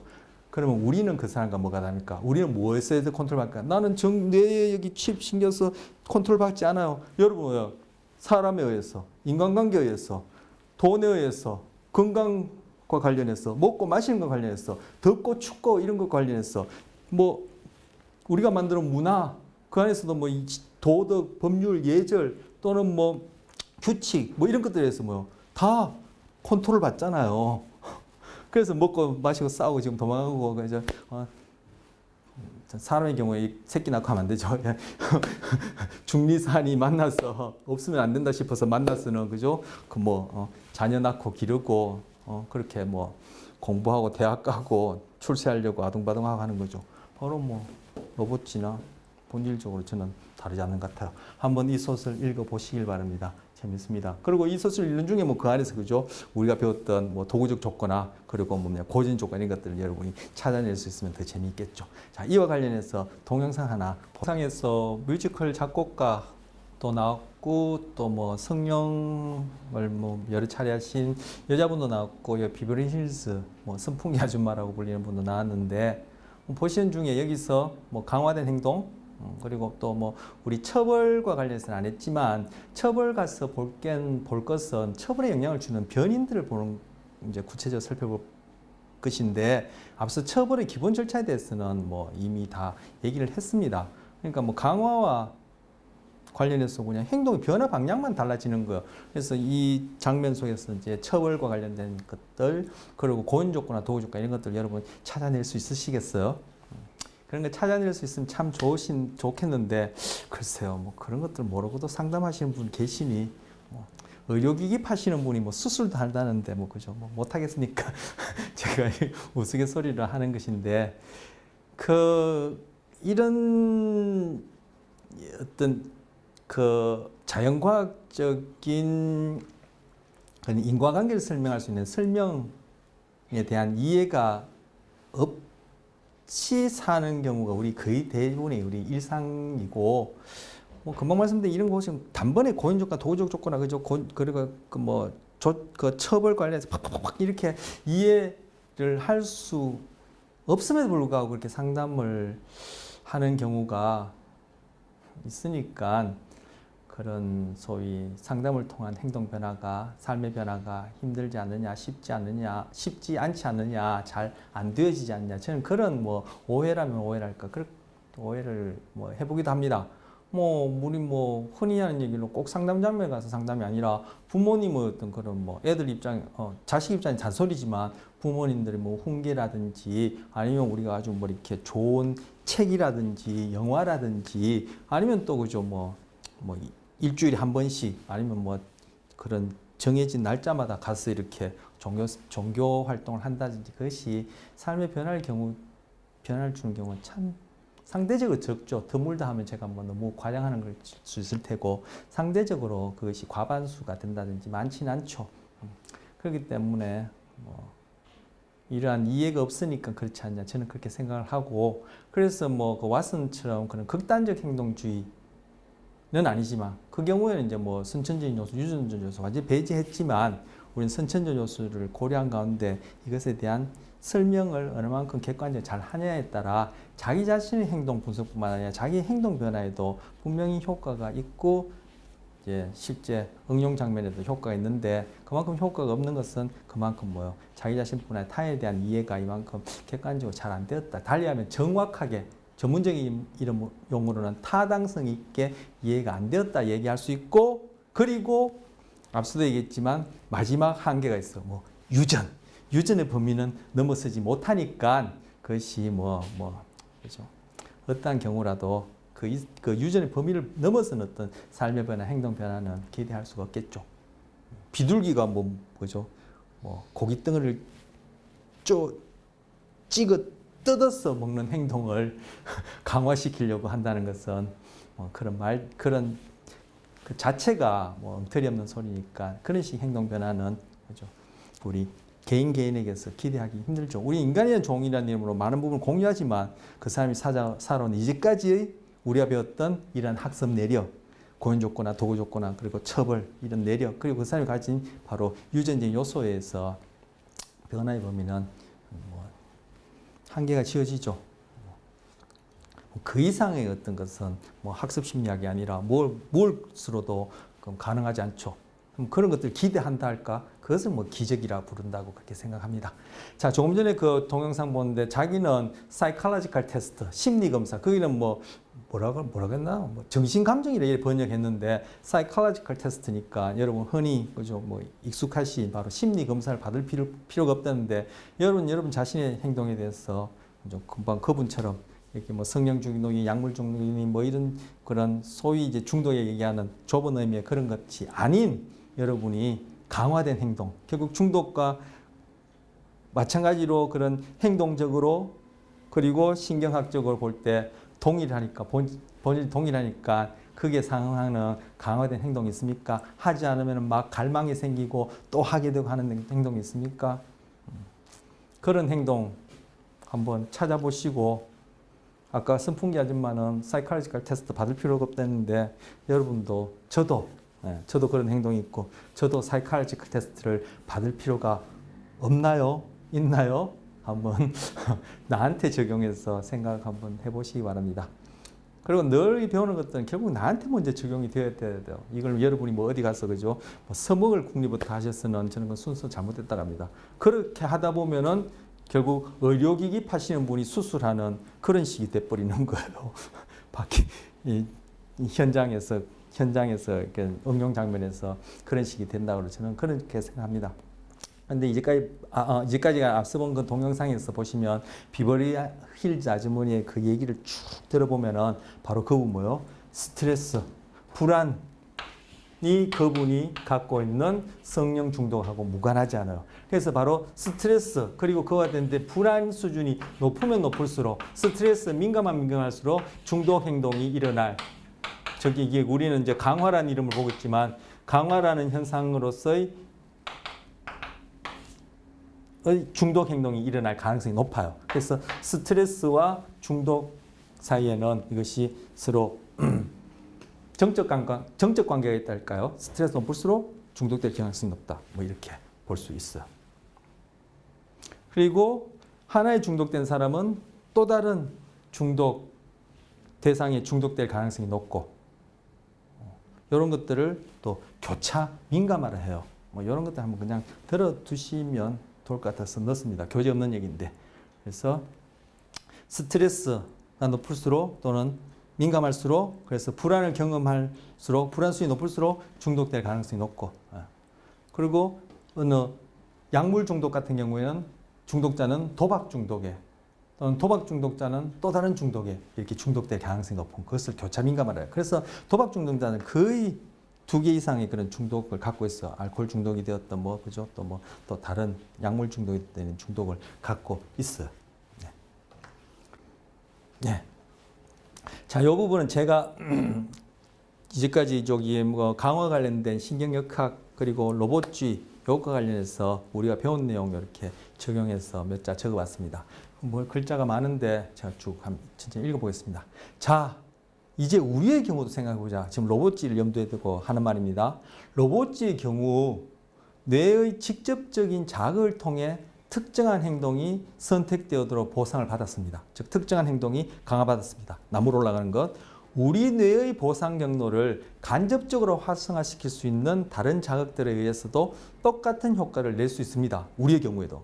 그 다른 자극들이란 뇌의 보상 경로를 활성화시키는 신경 전달 물질과 연합된, 즉 도파민과 연합된 수반된 음식, 물, 성적 자극, 따뜻함, 안전함 등등등등등 이성, 자식, 학벌, 명예, 권력, 지금 학점, 그죠? 학력, 이런 거 다 나열하자면 끝도 없겠죠. 그런 것들이 결국 보상 경로를 자극하게 되어지면은 그것이 특정한 행동을 강화시키게 되어지고 보상 경로가 자극될 때는 도파민이 분비되니까 여기서는 바로 신경전달 물질 도파민과 그것들이 수반되어진다, 연합되어진다. 바로 뭐요? 고인 조건화에 의해서 하나는 CS, US가 되는 것이죠. 이 경우에는 뭐 신경전달 물질 US에 해당할까요? 음식물 성적 자극과 관계 속에서 보자면 뭐 행동상으로 볼 때는 음식물 성적 자극이 또 어떤 그죠? US가 되어지지만 이 경우에는 신경전달 물질과의 관계를 보자면 신경전달 물질이 더 근본적인 US, 음식물은 뭐 CS에 해당한다고 이렇게 볼 수 있겠습니다. 그런데 이것이 어떤 특정한 행동과 짝지어지면은 그 행동은 또 뭐요? 강화되어질 수 있다. 그때 이러한 연합 때 내가 경험하게 되는 이모션은 고전적 조건화에 의해서 CR이라는 형태로 나타나고 이것과 관련해서 이러한 연합되어질 때, 이러한 연합이 이루어질 때 반사 반응이 아닌 행동이 증가하거나 감소할 때는 이 경우는 증가하는 경우죠. 증가할 때는 도구적 조건화 강화되어진다. 이렇게 되어지는 것입니다. 또한 이러한 자극들과 짝지어졌던 얘기입니다. 또한 이러한 자극들과 짝지어졌던 즉 고전적 조건화에 의해 조건 자극이 된 소리나 냄새. 즉 이때 이제 음식, 물, 성적 자극, 따뜻함, 안전함, 그 친구, 상사, 아까 나열했던 이런 것들이 또 그 상황 하에서 어떤 소리나 냄새나 장소나 색깔이나 물건이나 동물이나 사람과 짝지어진다면은 그것은 또 CS가 고전적 조건에서 CS가 되었어. 그때는 지금 아까는 신경전달 물질과 이것과 사이에 CS, US 이렇게 연합, 수반이라는 얘기를 했는데 고전 조건하고 대응시켜 얘기하자면 이제 이 행동상으로 볼 때는 음식, 물, 성적 자극이 지금 그 당시에 존재했던 소리, 냄새, 장소, 색깔 이외에도 여러 가지 생각해 볼 수 있겠죠. 그러한 자극들과 짝지어지면은 이제는 음식물, 성적 자극이 주어지지 않더라도 소리, 냄새, 색깔, 물건, 동물, 사람과의 관계 속에서 바로 뭐요? 신경전달 물질이라는 것이 분비된다라는 거예요. 이 경우에는 바로 이런 것들이 CS가 되어지고 신경전달 물질은 US가 되어지는 것이죠. 그 중간에 매개 역할을 하는 것이 음식물 성적 자극이겠죠. 이 둘 사이의 관계 보면 여기 US고 여기 CS 같고 또 요것과 요것 사이의 관계 보면 이것이 US에 해당하고 이것이 CS에 해당하겠죠. 고전 조건에서. 그럼 이런 자극들이 우리 보상 경로를 활성화시킨다면은 그 보상 경로 활성화가 우리의 어떤 행동이든지 강화시킬 가능성은 다 지니고 있는 거죠. 그래서 아까 로봇집 같은 경우는 나무 위로도 올라갔던 거. 자, 사람 등도 뇌의 보상 경로를 활성화시킴으로써 자, 2차 강화물 아까 등등 했는데 관심이라는 것이 어떤 사람과 짝지어져서 그 사람이 나의 뇌의 보상 경로를 활성화시키면 나는 그 사람을 위해서도 뭐든지 할 수 있어. 사랑 때문에 나는 내 인생을 바칠 수 있어. 그리고 특정한 행동, 그 인생을 바친다는 행동 안에는 구체적으로 여러 가지들이 있을 텐데 그 행동이 뭐예요? 충분히 강화될 수 있다는 거죠. 그때 그 사람의 뇌 안에는 그 사람만 보더라도 그죠? 그 사람이 나에게 주는 관심, 사랑이라는 그러한 행동이 나한테는 자극이 되어서 2차 강화물로 자극이 되어서 나의 보상 경로 안에서는 도파민이 뿡뿡뿡뿡 분비되어지고 내 행동은 그 사람을 위한 무엇이든지 할 수 있는 그러한 강화가 일어나고 그때 내가 자각할 수 있는 이모션에 해당하는 필링은 너무너무 행복하고 사랑한다. 이렇게 설명할 수 있다는 거예요. 설명할 수 있는 게 본질적으로 아까 나무 위에 올라가는 로봇이나 똑같죠? 자, 경로를 활성화시킴으로써 유기체의 특정 행동이 선택되도록 할 수 있다. 우리를 둘러싼 환경에서 이러한 효과를 내는 자극의 예외가 될 수 있는 것은 실제로 없죠. 연합만 되면 다 가능한 거예요. 그렇다면 당신 행동 중 이러한 자극들에 의한 선택으로부터 내가 하는 모든 행동 중 이러한 선택으로부터 독립적인 행동이 있습니까? 즉 달리하면 이러한 것과 무관한 행동이 있습니까? 당신이 알고 모르는 관계없이 매 순간 부지불식간에 당신 자신에게 노출되는 모든 자극들에 당신의 행동이 G로봇과 다를 바 없이 원격 제어되는 것은 아닙니까? 부지불식간에 고연 조건화 일어난다 했죠. 그리고 여기서도 도구적 조건화 강화하고 있는데 우리가 꼭 그러한 자극에 노출되었다는 걸 몰라도 가능하죠. 왜? 자극에 노출되지 않더라도 그것이 우리의 행동 변화를 일으킬 수 있다는 건 고전 조건화와 관련해서 이미 얘기했고 그 응용 장면에서 광고 얘기할 때 역치하 지각이 할 때 이미 말씀드렸죠. 그렇다면 당신은 당신 자신의 행동을 내가 한다라고 하는 이 행동을 소위 내 자유의지라고 부르는 것에 의해 선택해서 하는 행동이 도대체 있습니까? 있다면 몇 개 있습니까? 물어보는 거예요. 바로 아까 로봇쥐 그리고 행동상에서 강화 그리고 뭐 신경 기저와 관련해서는 보상 동기와 관련된 보상 경로란 이름으로 여기 뭐요? 자유의지라는 묻는 거예요. 즉 이게 뭐죠? 인간을 우린 지금 행동이라는 이름으로 도대체 뭐 인간이라는 광범위하게 얘기하지 말고 나라는 존재가 도대체 어떤 존재냐? 그 본질적인 어떤 특성, 본질이 무엇이냐? 정체성을 묻는 거죠. 자, 여기 여러분 어떻게 대답하시겠습니까? 이러한 의미가 있기 때문에 아까 로봇쥐라고 얘기하는 그러한 연구가 뭐 과학계에서는 최고 그런 논문이라 잡지, 저널이라 얘기하는 네이처에 실리는 거예요. 인간에 대한 데카르트적, 플라톤적 그런 이원론적 망상으로부터 벗어나서 인간을 다시금 이해하게끔 하는 질문을 던지는 그런 연구들이죠. 바로 우리는 뭐요? 고연조건화, 도구조건화를 통해서 행동이라는 이름으로 동일한 질문을 지금 배우고 있는 거예요. 사람들은 자신의 행동을 의식할 수 있다고 여기기에 자신이 자유롭다고 합니다. 하지만 사실 그들은 그 행동을 유발하는 무의식적 원인을 의식하지 못하고 있습니다. 우리가 지금 이 시간에 배운 것들이 바로 이런 내용 배운 거죠. 누가? 스피노자가 얘기했습니다. 데카르트와 대응되어지는 스피노자를 얘기했습니다. 어디? 윤리학. 우리가 도덕윤리하는 그 윤리학이라는 타이틀을 가진 그 책 안에서 이런 얘기를 했습니다.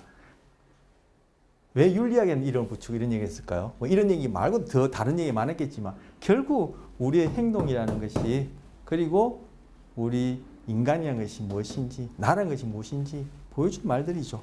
그리고 바우스라는 사람 얘기했습니다.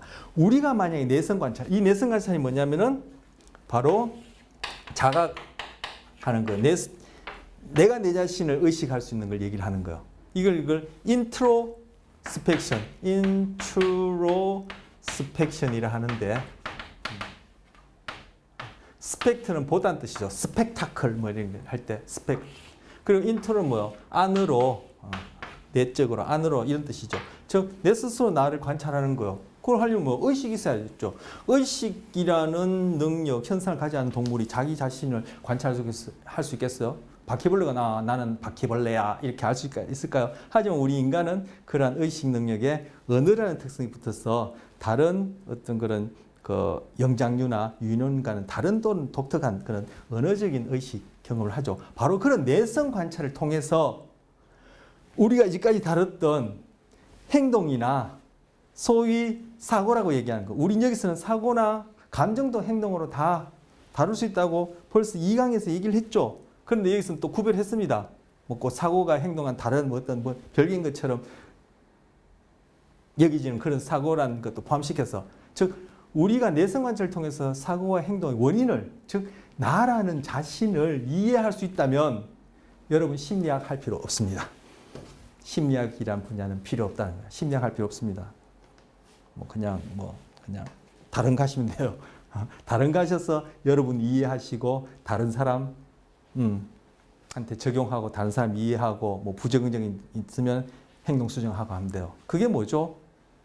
뭐 기적을 원한다든지 그죠? 여러 가지 있겠죠. 바로 이러한 내용과 관련된 것을 심리학이라는 것이 하는 것이고 바로 그 중에서 우리가 하고 있는 이것이 가장 스트롱한 사이언티픽 어프로치를 통해서 이걸 하려는 거예요. 심리학 안에는 좀 그렇지 않은 그죠? 지금 냄새라고 할까요? 우리 이런 자연과학적 접근이 아닌 그런 냄새가 나는 심리 철학과 같은 이러한 성격을 가진 심리학도 여전히 있습니다.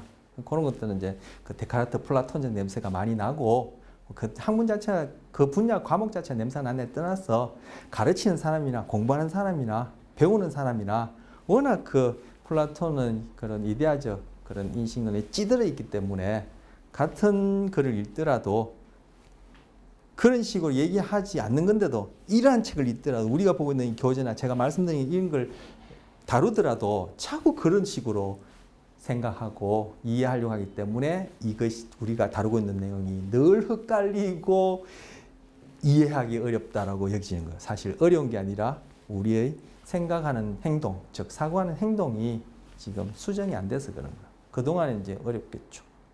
뭐 우리가 예를 들어서 뭐 양치하는 행동 하나만 하더라도 저는 오른손잡이라 오른손 하는데 이거 왼손으로 여러분 하려고 한번 바꿔보세요. 이거 글쎄요 며칠이 걸릴까요? 이것도 쉽게 변하지 않고 몇 번 하다가 저도 왼손으로 한번 해보려고 했는데 몇 번 하다가 안 하게 되어지더라고요. 이 오른손으로 하는 행동이 워낙 강화받아가지고 안 하게 되어지는데 인류 전체가 찌들어 있는 그런 생각하는 방식이 금방 변하겠습니까? 여러분 개인적으로 그런 것들이 지금 행동 수정을 요구하는 거. 제가 어떻게 수업을 통해서 계속 강화와 처벌을 주고 있는 거죠. 그런 식으로 행동하게끔. 그리고 그걸 구체적으로는 어떻게 시험을 통해서 강화와 처벌을 통해서 여러분의 사고하는 방식을 이쪽으로 행동 수정하는 거예요. 얼마만큼 될지는 여러분의 이제까지 해온 경험, 달리하면 배경 지식, 그리고 여러분의 선천적인 경향성. 선천적인 경향성이 얼마만큼 영향을 미칠까요? 선천적인 경향성, 즉 행동 변화, 즉 학습하는 능력의 유전적 요소가 학습하는 능력에 일조하는 부분이 있으니까 그런 것들에 의해서 여러분의 그 사고하는 행동의 변화, 범위, 가능성이 또 사람들마다 달라지겠죠. 그것이 이제 객관에 대해서 나타나면 점수가 되는 거예요. 100점, 90점, 80점, 70점 이렇게 되는 거죠. 그렇지만 정말 이 분야, 이 내용이 나에게 동기화되어 있다면은 여러분은 빵점을 받아도 합니다. 그런데 100점 받으면 하고 80점 받으면 안 하겠다라는 동기가 생긴다면은 그 사람은 심리학을 하고 싶은 사람이 아니라 심리학 이 과목과 관련된 다른 어떤 2차 강화물에 관심이 있는 거예요. 즉 중2 연불보다 제밥에 관심 있는 경우라고 볼 수 있습니다. 그래서 여러분이 이렇게 배우시면서 내가 행동 수정이 얼만큼 됐냐, 달리 사고하는 행동이 얼만큼 변화됐냐, 아니면 그에 대한 객관화되는 지표로서 타당성이 얼만큼 있냐를 떠나서 나타낸 지표가 여러분이 기대한 만큼 되지 않더라도 나는 그래도 이 자체가 재미있고 또 하고 싶은 마음이 저절로 생긴다면, 동기화되어진다면 그 사람은 심리학을 공부할 가치가 있고 그러한 행동 변화가 일어날 수 있다는 가능성을 보여주는 징조예요. 그런데 90점 받았기 때문에 심리학 말고 난 죄송합니다. 다른 과목 할래. 그만할래 한다면 그 사람은 심리학을 할 사람이 아니라 심리학과 관련된 뭔가가 그 사람한테는 자기가 알든 모르든 그런 무의식적 원인에 해당하는 것이 있다는 거예요. 그것이 이제 제가 이제 우스갯소리로 중2 연불보다 제밥에 관심 있는 경우죠. 자, 그 다음 이제 강화된 행동의 소거입니다. 소거 절차. 강화의 기본 절차는 뭐죠? 즉 도구적 조건의 기본 절차는 뭐죠? 행동 이후에 결과가 수반되는 거죠. 그런데 소거 뭘까요? 행동을 하더라도 결과를 안 수반시키면 소거죠. 고전적 조건화에서의 소거는 뭐예요? 고전 조건화 기본 절차는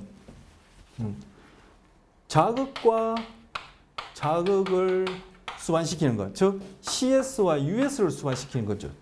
그런데 고전 조건에서 소거 절차는 뭐죠? US를 수반시키지 않는 거였죠. 소리만 그냥 계속 들렸죠.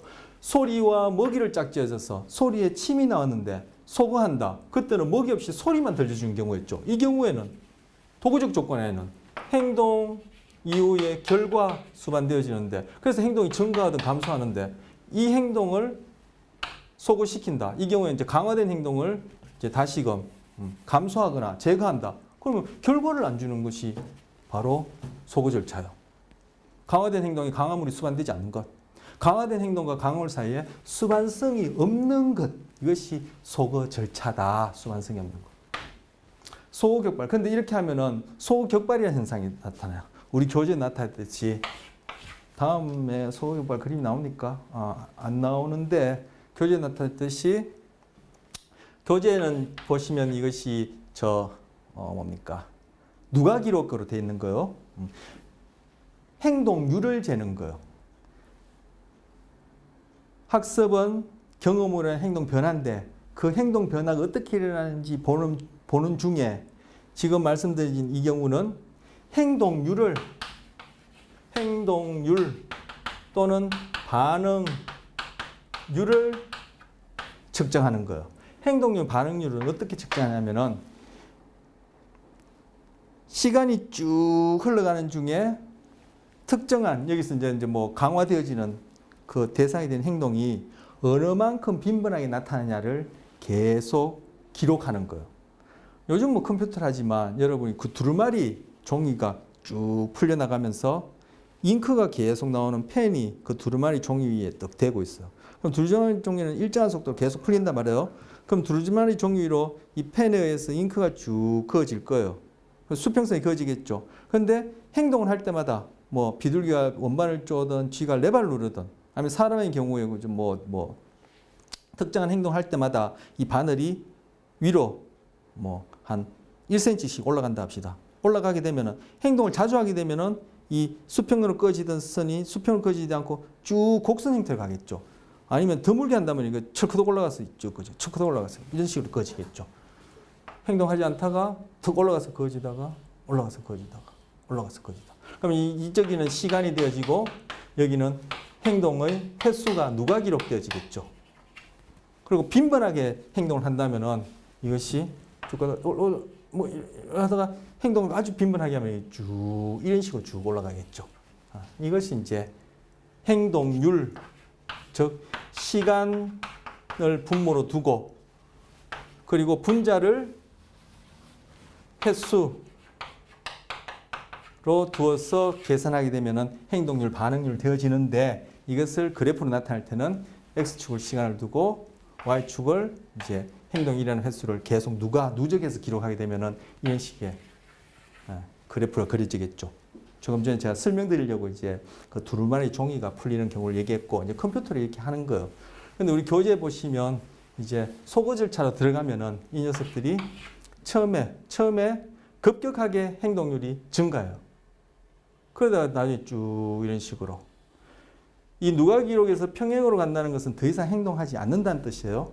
이게 뭐 짧은 시간에 급격하게 증가한다는 게 이게 뭐죠? 그만큼 많은 행동을 빈번하게 한다는 거죠.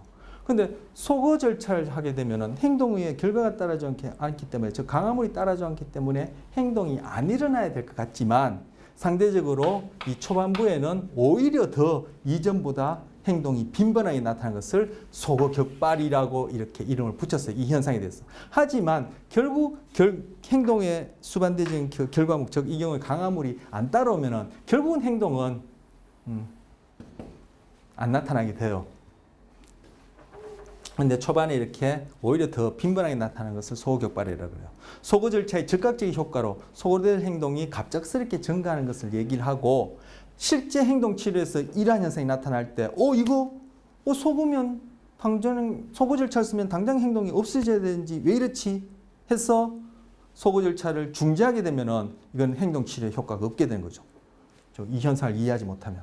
실제로 행동 치료에 소거 절차가 사용된 경우 소거 격발은 문제를 더 악화시키는 것처럼 보이지만 그렇지 않다는 거예요. 결국은 감소하게 된다라는 거예요.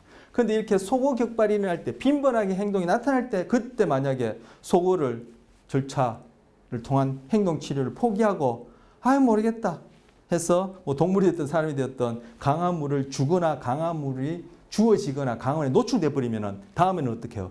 이전보다 더 행동을 많이 하는 그러한 행동이 다음에는 나타날 가능성이 높게 되는 거죠.